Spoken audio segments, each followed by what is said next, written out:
দর্শক, আমি নূরে আল জুবায়েদ, স্বাগত জানাচ্ছি বাংলাদেশের খবর হেডলাইন হাইলাইটসে। চলুন দেখে নেই আজকে দেশের প্রথম সারির পত্রিকাগুলো কি কি শিরোনাম করেছে।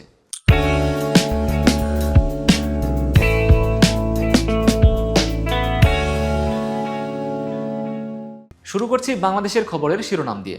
বিশিষ্ট নাগরিকদের জাতীয় ঐক্যের ডাক, ঐক্য গড়াই চ্যালেঞ্জ। শৃঙ্খলা না ফিরলে জাতীয় নির্বাচন বিলম্বিত হতে পারে।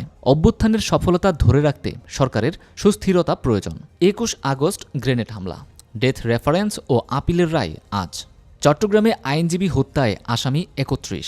আওয়ামী লীগ, যুবলীগ ও ছাত্রলীগের ইন্ধনে সাইফুলকে হত্যা। শহরমুখী মানুষের সংখ্যা বাড়ছে। বন্যায় সর্বোচ্চ ৩৪% মানুষ স্থানচ্যুত হন, ২৭% মানুষ নিঃস্ব হন নদী ভাঙ্গনে। ঠিকানা বদলালেও মেলে না নাগরিক সুযোগ সুবিধা। কলকাতার হাসপাতালে বাংলাদেশিদের চিকিৎসা বন্ধ। বাড়ানো হলো বাংলাদেশ দূতাবাসের নিরাপত্তা। বাংলাদেশের খবরের শেষের পাতায় রয়েছে ইশারায় আটকা ট্রাফিক বিভাগ। প্রকল্পের উদ্দেশ্যই ছিল টাকা হাতিয়ে নেওয়া। ১৫ বছরে ১২০ কোটি টাকা ব্যয়। সিগন্যালের উদ্যোক্তারা সিগন্যাল জানেন না। বিদেশি ঋণ পরিশোধ $১৪৪ কোটি। অর্থ আসছে কম, শোধ করতে হয়েছে বেশি। ঘুরে দাঁড়িয়েছে প্রান্তিক অর্থনীতি। জুলাই সেপ্টেম্বরে প্রবাসী আয়ের প্রবৃদ্ধি হয়েছে ৩৩.৩৪%। মোট প্রবাসী আয় এসেছে $৬৫৪ কোটি ২৭ লাখ।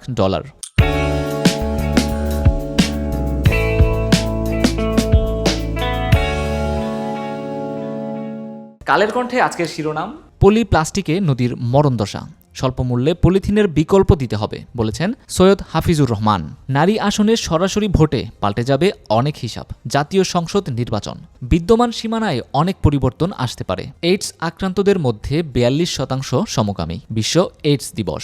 সংক্রমিত ব্যক্তিদের ৬৩% ২৫ থেকে ৪৯ বছর বয়সী। এ পর্যন্ত শনাক্ত রোগী ১২,৪২২ জন। কালের কণ্ঠ শেষের পাতায় দিয়েছে ১.৫ লাখ প্রবাসী অবৈধ হচ্ছেন। মালয়েশিয়া, সৌদি ও কাতারে পাসপোর্ট জটিলতা। বেক্সিমকো এস আলমের ফাঁকা ব্যালেন্স শিটে ঋণ দিয়েছে ব্যাংক। সেমিনারে জ্বালানি উপদেষ্টা। মার্চেন্ট পাওয়ার পলিসিতে যাবে সরকার। বেসরকারি বিদ্যুৎ কেন্দ্রের জন্য সরাসরি গ্রাহকের কাছে বিদ্যুৎ বিক্রির নীতিমালা আসছে। বাংলাদেশের সঙ্গে বাণিজ্য সম্পর্ক স্থগিতের উদ্যোগ ত্রিপুরার। কলকাতার এক হাসপাতাল দেবে না চিকিৎসা সেবা।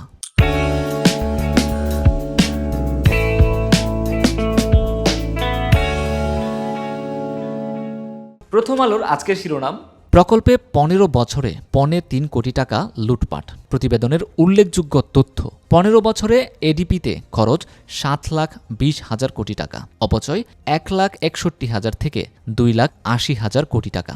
যুক্তরাজ্যে হাসিনা ঘনিষ্ঠদের বিপুল সম্পত্তির সন্ধান। প্রথম আলোর শেষের পাতায় রয়েছে স্বাস্থ্য খাতে শৃঙ্খলা প্রতিষ্ঠা জরুরি।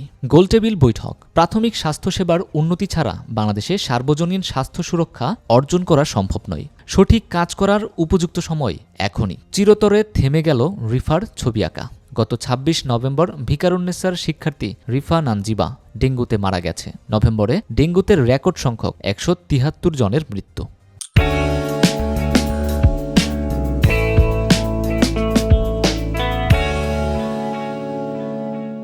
বাংলাদেশ প্রতিদিনের আজকের শিরোনাম, সংকটে ১৬০ থানা। স্বাভাবিকভাবে কাজ করতে পারছে না পুলিশ। পুলিশের সবকিছু ভেঙে পড়েছে বললেন মোহাম্মদ নুরুল হুদা।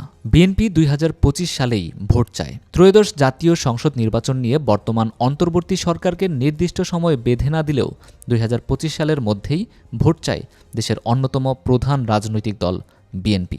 ব্যবসা চালানোই এখন কঠিন। ব্যবসায়ীদের নামে হয়রানিমূলক মামলা, ব্যাংকে অরাজকতা, বাণিজ্য সম্মেলনে ব্যবসায়ী নেতাদের অভিযোগ। বাংলাদেশ প্রতিদিনের শেষের পাতায় আছে নতুন আতঙ্ক জিকা ভাইরাস। ৩ মাসে ৮ জন শনাক্ত। সতর্কতার পরামর্শ। বিপজ্জনক পণ্য নিয়ে বিপাকে চট্টগ্রাম বন্দর কাস্টমস। দীর্ঘদিন পড়ে থাকায় দুর্ঘটনার শঙ্কা। আসাদুজ্জামান নূরকে দেখেই কিলঘুষি আহত শিক্ষার্থীদের।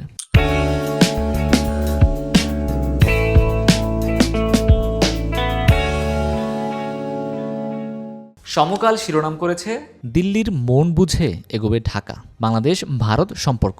ভারত উদ্বিগ্ন নিরাপত্তা ও সংখ্যালঘু নিয়ে। বাংলাদেশ জোর দেবে সম্পর্ক উন্নয়নে। অবস্থান বদলে যে কারণে ছাপানো হচ্ছে টাকা। দুর্বল ব্যাংককে বিশেষ ধার। মূল্যস্ফীতিতে প্রভাব নির্ভর করবে কতদিন এই টাকা বাজারে থাকবে তার উপর। আইনশৃঙ্খলার জরুরি উন্নতি দাবি শীর্ষ ব্যবসায়ীদের। সমকালের শেষের পাতায় আছে সাদেক খানের নেশায় ছিল দখলবাজি, একবার এমপি হয়েই বিপুল বিত্ত বৈভবের মালিক। মোহাম্মদপুর ও ধানমন্ডিতে দখল, চাঁদাবাজি, মাদক কারবার সহ বহু অভিযোগ। জেলা ও উপজেলায় হবে বিজয় মেলা। বিজয় দিবসের কর্মসূচি চূড়ান্ত। চট্টগ্রামে ডেঙ্গু আক্রান্তদের বড় অংশ শিশু ও বয়স্ক। 11 মাসে ডেঙ্গুতে প্রাণহানি 41, নভেম্বরে মৃত্যু 16।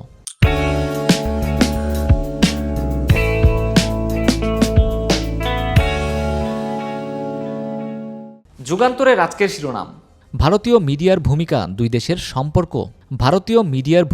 দুই দেশের সম্পর্কে সহায়ক নয়, সম্পর্ক বাস্তবতার নিরিখে হওয়া উচিত, বললেন পররাষ্ট্র উপদেষ্টা।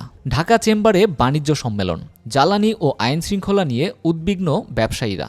আর কেউ টাকা পাচার করতে পারবে না, বললেন অর্থ উপদেষ্টা। বিদ্যমান পরিস্থিতি ও খেলাপি ঋণের সংজ্ঞা, কঠোরতার প্রভাব, চাপ বাড়বে ব্যাংক খাতে। যুগান্তর শেষের পাতায় দিয়েছে সাবেক এমপি মাহফুজুর রহমান মিতার দুর্নীতি, ব্যাংকে রক্ষিত সম্পদ অর্থ অনুসন্ধানের নির্দেশ, আবেদন পর্যালোচনা কমিটির প্রতিবেদন।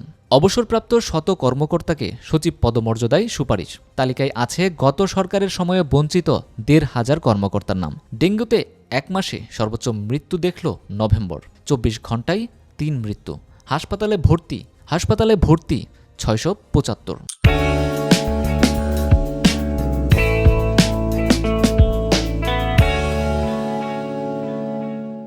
বাংলাদেশ নিউজের আজকের শিরোনাম, controversial provisions to be dropped, cyber protection ordinance, women's bullet hit body found on Dhaka Mawa highway, Kolkata hospital says won't treat Bangladeshi patient. Bangladesh নিউজের শেষের পাতায় রয়েছে can cities escape the tangled web of cables, up to 24 billion of development project investments in past 15 years lost to extortion, bravery, inflated budgets. 8 workers among 23 killed since down in Israeli attacks on Gaza. তো দর্শক, এই ছিল আমাদের আজকের headline হাইলাইটসে। বিদায় নিচ্ছি, আগামীতে আবার দেখা হচ্ছে। সেই পর্যন্ত বাংলাদেশের খবরের সাথেই থাকুন।